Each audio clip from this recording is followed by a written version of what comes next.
नमस्कार मित्रांनो, तर तुम्हाला सर्वांनाच माहिती आहे की सध्या मी आहे माझ्या सासरवाडीमध्ये आणि ह्या आहेत माझ्या सासूबाई आणि हे आहेत माझे सासरे बुवा.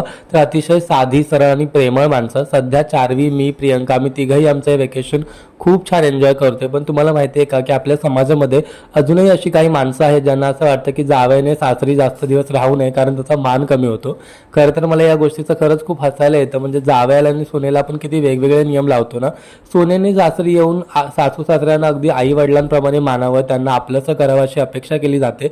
मात्र जावयाने 4 दिवस सुद्धा सासरी जाऊन राहायचं नाही. का बरं? त्यांना असं वाटत नसेल का की आपल्या जावयाने नातवंडाने आपल्या इथे येऊन राहावं, आपल्यावर जीव लावावा किंवा आपल्याबरोबर थोडासा टाइम स्पेंड करावा. खरं तर प्रत्येक जावयाने आपल्या सासू सासऱ्यांना आपल्या आई वडिलांना इतकंच प्रेम करावं असं मला वाटतं. बाय द वे, तुम्हाला काय वाटतं हे मला कमेंट करून नक्की सांगा. आणि हो, मी खरंच या बाबतीत खूप लकी आहे की मला माझ्या आई वडिलांना इतकंच प्रेम आणि लाड करणारे माझे सासू सासरे भेटलेत. आता भेटूया उद्या. Bye bye.